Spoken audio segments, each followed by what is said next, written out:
Donc, pour la prochaine présentation, vous avez remarqué l'accent français. Donc, évidemment, on a besoin d'un traducteur à côté. Donc, tout le monde, je vous demande d'accueillir Damien Bancal. Bonjour à toutes, bonjour à tous. Et Nicolas Fortin, et vous comprendrez pourquoi il est là, parce qu'on a participé. Il m'a donné un gros coup de main sur des informations qui, pour le futur québécois que je vais devenir, ne sont pas obligatoirement très claires. Vous êtes assez compliqué quand même. Hein. Plus sérieusement, je me présente rapidement. Je suis Damien Bancal. Je suis un ancien journaliste français qui va bientôt intégrer votre beau pays, soyons très clairs. Je vais changer complètement de monde. Je ne serai plus journaliste, mais je vais faire ce que je fais depuis bientôt 30 ans, de la cyberintelligence. Et ce que je vais vous montrer maintenant. L'idée, c'est quoi? C'est que je me suis rendu compte que les fuites d'informations personnelles, il y en a partout.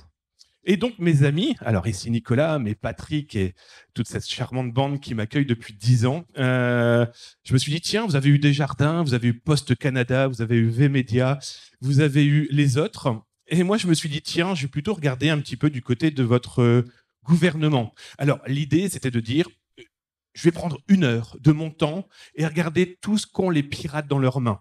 Moi, ma mission n'a pas été de regarder, d'infiltrer. C'est pas mon métier, c'est vous les professionnels. Moi, je ne fais que du cyber-renseignement. Et donc, du coup, je suis allé dans ce qu'on appelle les black markets, les darknets, le web, Google, Pastebin, et je fais ma veille.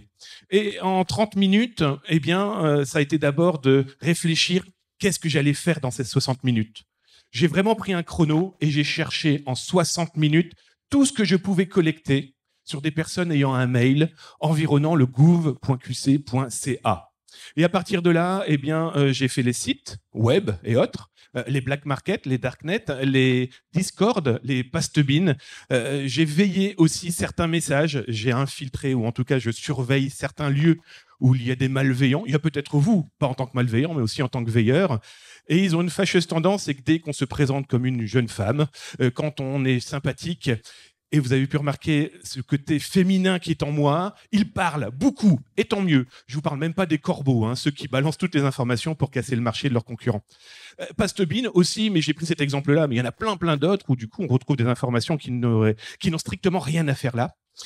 Et puis à partir de là, j'ai cherché. Alors, petit détail, je fais tout à la main. Je suis un Français, hein. Je suis un feignant, donc je n'utilise pas ce qui peut être trop compliqué pour moi. Toujours est-il que j'ai commencé à chercher et je suis tombé sur plus de 110 000 ID comprenant une adresse mail en point, un sous-domaine, gouv.cq.ca. QC, merci. Oui, je vous présente. Alors, en plus, il traduit mes vannes françaises. Ouais, je suis sûr que c'est les bonnes choses. Soyons très clairs. Hein. Et à partir de là, j'ai commencé à lire les messages des pirates pour comprendre où ils les collectaient. Première collecte, alors c'est 3 parmi des centaines, hein, je vais être très clair avec vous. Ils utilisent d'abord une petite faille chez Google qui permet de taper dans tous les pré-files des fichiers qui permettent de faire des questionnaires, des demandes. Et comment font-ils? Eh bien là, bon, je vous ai sorti le dork, je vous le fournirai, hein, ils m'ont toujours pas répondu chez Google, donc c'est presque qu'un détail. Et donc là apparaît via Google tous les questionnaires, toutes les demandes de rendez-vous, tous les sondages. Et à partir d'une modification simple, hein, vous avez le pré-file de base, vous remplacez edit/response, et là vous avez les mails et les numéros de téléphone. Voilà une première possibilité de vol d'informations qu'utilisent ces pirates, ces malveillants pour la collecte d'informations. Alors, on n'est pas encore avec Post Canada, on n'est pas encore avec V-Media et compagnie, hein, on y vient. Ensuite, les piratages. Toutes les adresses que je vous montre là, ce sont des sites que ces gens ont piraté en volant les bases de données, dans lesquelles ces bases de données, il y avait des mails professionnels de personnes du gouvernement canadien. Québécois. Ouais. De faute. Ça, c'est les premiers sites à l'international. Pourquoi je vous dis ça? C'est qu'il y a un exemple qui m'a, moi, entre guillemets, un peu choqué. C'est que j'ai des membres du gouvernement, avec leur mail professionnel, qui vont sur des sites coréens, japonais. Je n'ai rien contre ces éléments-là, hein. Mais du coup, si on commence à utiliser son mail gouv.qc.ca sur des sites très très loin, bah déjà, on est en train de faire du social engineering. C'est un petit peu ma spécialisation. Pardon d'ailleurs aux membres du gouvernement à qui j'ai parlé tout à l'heure et qui m'ont tellement donné d'informations que j'ai dû me présenter pour leur dire « Vous inquiétez pas, je ne dirai rien ». Ils m'ont dit « Vous n'avez pas de choix, de toute façon, vous finirez dans le béton ». Donc toujours est-il qu'on n'ira pas jusque-là. Ça, c'est le côté international. Ça, c'est le côté local. Voici les sites qui ont été piratés par ces populations-là. Ce n'est que ce que j'ai trouvé en 1 heure. Hein. Voilà les sites qu'ils ont attaqués pour voler des bases de données, pour infiltrer et donc pour extraire ces fameux mails qu'on peut considérer comme sensibles hein, dans un moment où on parle de guerre économique, mais aussi de guerre sociale, politique. Et donc, à partir de ces éléments-là, la troisième phase de collecte d'informations, c'est les clouds, les fameux nuages qu'utilisent tous ces pirates. Moi, mon but est de les trouver pour remonter leur boutique, pour remonter les forums et les lieux où ils en discutent. Là, ces deux-là, j'en surveille 6000. C'est Noël. Alors, on a beaucoup entendu parler, il y a 1 an, 2 ans, Troy Hunt qui nous expliquait des bases de données qui avaient fuité à droite à gauche. Les mêmes bases de données étaient vendues 45 $ il y a 3 ans. Aujourd'hui, il existe de nouvelles compilations que tout le monde souhaiterait récupérer parce qu'on ne sait pas du tout le contenu qu'il peut y avoir dedans. Sauf que quand on a quelques contacts ou alors l'accès à un 0D que eux ne corrigent pas parce qu'ils ne le connaissent pas, ça permet d'accéder à ce genre de résultats. 110 000 adresses mail, courriel, gouv.qc.ca. On en a extrait 97 000 avec un mot de passe. Ah oui, petit détail, avec un mot de passe en clair. Je ne parle pas de H, hein. Voilà, on a le clair, on est heureux. On a 90% qui ne sont pas dans les outils HIP, dataleak.ru, etc., etc. J'en ai extrait 1111 au hasard. Voilà, j'ai joué au loto. Pour une fois que je gagne, j'en ai sorti 100 000. J'en ai extrait 1111. Et à partir de là, voilà tous les sous-domaines des mails correspondant à ces professionnels avec leur mot de passe. Donc là, je les ai classés par ministère. Et c'est là où Nicolas est intervenu parce que je lui ai dit, mais ça veut dire quoi tout ça? Moi, j'y comprends plus grand-chose. Je pensais m'amuser 1 heure et me retrouver avec 2-3 éléments. Et je suis fini avec l'intégralité du gouvernement. Alors, pas l'intégralité. Est arrivé mon super héros et je lui dis, what the fuck? Mon seul mot anglais. Hein. J'ai mis du contexte sur les informations qui sont là parce que comme Français ne connaît pas notre réalité du gouvernement du Québec, donc étant donné que j'ai une certaine connaissance, j'ai aidé à contextualiser toutes les informations qui ont été là. Puis là, on voit ça, mais là, je vais le repasser là. Ça, c'est un extrait des 67 000 avec le mail professionnel, donc le sous-domaine ministériel et les mots de passe. Alors, je vais être très clair avec vous, j'ai appris un mot caviardé. Tout n'est pas caviardé normalement, c'est fait exprès. Hein. J'adore, moi, les mots de passe comme toutoune, sac à puce, etc., etc. Mais on en parlera ensuite. C'est merveilleux. Retenez l'opération chocolat. On vous en parlera tout à l'heure. Nicolas, tu avais encore envie de dire... Non, j'ai rien à rajouter sur ça. Mais de toute façon, quand on va retomber sur chocolat, il y aura du plaisir. Alors, vous imaginez, sac à puce et chocolat, sexuellement parlant, c'est... Donc, à partir de ces éléments-là, je me suis dit, mais je suis parti dans quelle direction? Je voulais en parler à des amis et je me retrouve avec un contenu informatif et de manipulation possible, loin d'être négligeable. Donc, du coup, 52% des mots de passe avaient uniquement des lettres. Toutoune, sac à puce. On parlera des prénoms tout à l'heure. 3% avaient enfin un mot de passe avec des chiffres, des lettres, des majuscules et un signe de ponctuation. Super. Par contre, il faut éviter de toujours utiliser le même. 32% des mots de passe avec un prénom. Fabuleux. Pour moi qui fais du social engineering, c'était même pas le prénom du propriétaire des mails. Donc c'est peut-être le mari, l'épouse, la blonde, ça. Hein. Les enfants. 6 courriels étaient inscrits sur des sites pour adultes. Alors, messieurs, dames, vous avez vu, hein, je suis un fan, après tout, c'est québécois, hein, mais plus sérieusement, utiliser son mail professionnel sur ce genre de lieu, soit vous êtes connu comme un pervers au bureau, c'est votre problème, soit vous ne l'êtes pas connu, et côté manipulation, ça va être une pure merveille. L'attaque de l'homme du milieu peut commencer par ce biais-là. Hein. Le fait de savoir que vous êtes un gros branleur, c'est parfait. Autre élément dans les mots de passe, les dates de naissance. Merveilleux. Ah oui, mais moyen mémotechnique simple de retenir mon mot de passe, je vais mettre ma date de naissance. Prénom, autre, comme je vous l'ai expliqué. Le téléphone, merveilleux aussi. Nom du site, numéro de carte bancaire. Alors là, je remercie ma blonde qui est restée en France. Chérie, si tu en regardes. Plus sérieusement, elle m'a permis de me confirmer les banques. Parce que les chiffres, déjà, m'intriguaient. Je dis, ça, c'est pas un H, hein, c'est pas du tout du MD5 ou je ne sais trop quoi. Et elle m'a confirmé qu'effectivement, certaines personnes utilisent les 16 chiffres de leur carte bancaire comme mot de passe. J'adore. Continuez. Donnez à moi les informations. C'est merveilleux. Ça, c'est pour les policiers. Un Taurus 9 mm, c'est rarement un mot de passe banal. Donc déjà, ça permet éventuellement de cibler, non pas physiquement, mais virtuellement, le métier de cette personne qui utilise ce genre de mot de passe. Opération chocolat. Alors pourquoi je l'ai appelée Opération Chocolat? C'est que j'ai une dame, pardon mesdames, pourtant vous êtes beaucoup plus intelligentes que nous messieurs, je l'ai bien fait? Ok. Pourquoi elle utilise tout le temps le même mot de passe chocolat? Donc du coup j'ai cherché et je suis tombé sur une quinzaine de chocolats. Et je me suis rendu compte que cette dame avait 3 mails différents du gouvernement, mais toujours avec le même mot de passe.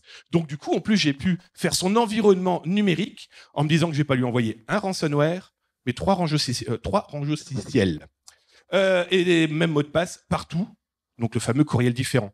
Donc là, autant dire qu'en une petite heure, je me suis dit ça commence à faire énormément d'informations pour une attaque quelle qu'elle soit. Hein.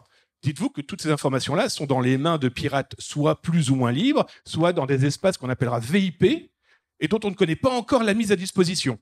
Et je vous dis ça pourquoi? Parce que j'ai galéré à un niveau XXL pour joindre quelqu'un dans ces différents ministères en leur disant moi, je suis un cybercitoyen avant tout, je voudrais vous aider, je n'ai pas de nouvelles, je n'ai aucune possibilité de vous contacter.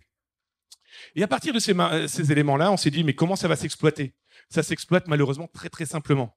Eh bien, la première chose, c'est qu'une fois qu'ils ont la base de données, comme vous utilisez tout le temps le même mot de passe, que vous avez un mail gouvernemental, et ben du coup, vous allez vous retrouver dans plein de boutiques. Alors, dans ce milieu-là, il y a ce qu'on appelle le top 500.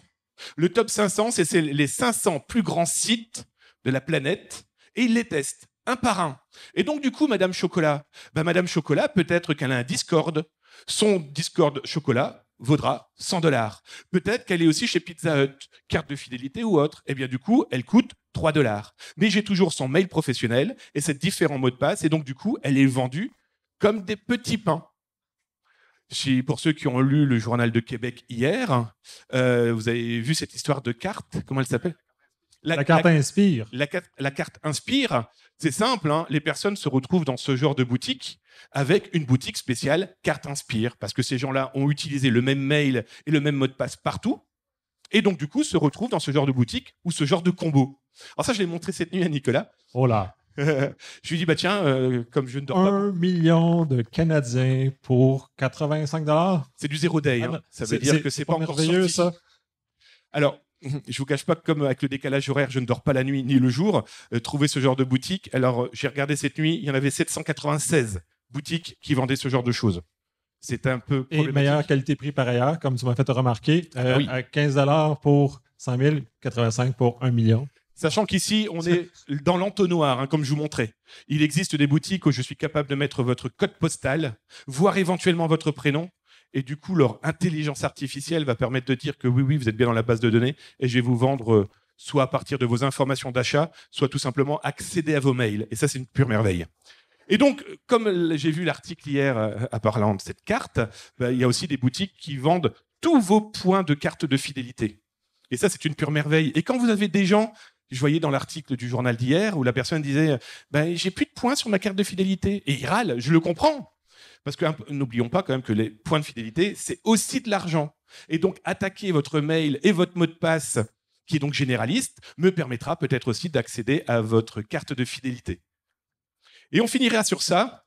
Utiliser son mail professionnel à des fins personnelles, c'est clairement un suicide numérique.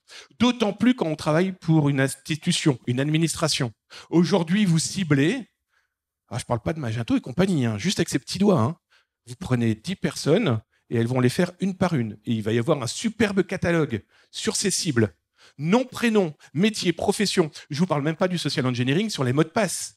Alors après, sur la visite des sites, c'est un véritable problème. Entre les personnes qui passent leur temps personnel avec un mail professionnel sur des sites pour les enfants, sur les sites de voyage, voire sur des sites étrangers, parce qu'ils ont un Français qui va sur un site français à partir d'un mail et d'un identifiant professionnel québécois, rien ne dit que le site français n'a pas été infiltré.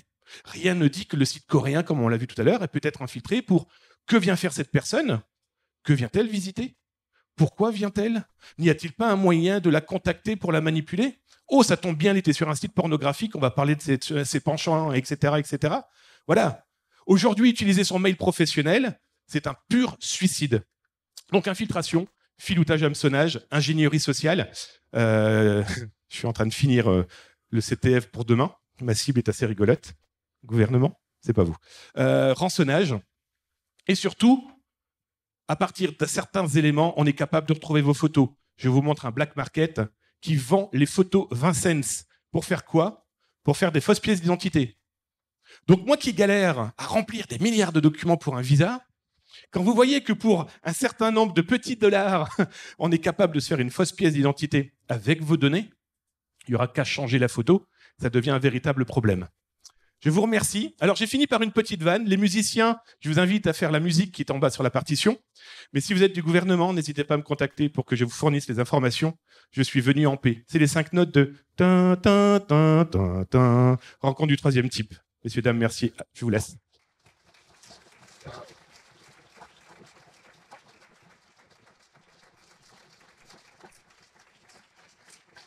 Merci. Bon, comme vous l'aurez compris, il n'était pas question de vous donner certaines pistes, mais par contre, je suis très clair sur le sujet. Si des membres du gouvernement veulent récupérer les informations, c'est notre rôle aussi de cybercitoyen. De protéger le fonctionnaire, non. Le mec est complètement mauvais, méchant. Non, mais protéger l'humain d'abord, donc peut-être sa famille, donc peut-être ses collègues, donc peut-être l'institution. Ces informations seront en tout cas fournies à des gens qui me prouveront leur identité, mais ils pourront les récupérer sans aucun problème. Pourquoi je dis ça ? J'ai contacté un policier très gentil, là, il n'y a vraiment aucun problème, il y a quelques semaines, en lui disant, voilà, j'ai un nombre de failles que je découvre dans des black markets et dans des lieux super VIP, comme des cliniques ou des hôpitaux qui, à tout moment, vont se retrouver avec du rançonnage, malheureusement. Et ça a été très compliqué de pouvoir fournir l'information, parce que je découvre tout doucement les zones, les régions, etc. Donc c'est pour ça que si jamais je vous contacte, je fournis suffisamment d'éléments qui vous permettront d'éviter de dire à votre chef, oh, c'est peut-être du phishing. Si vous avez des questions, n'hésitez pas.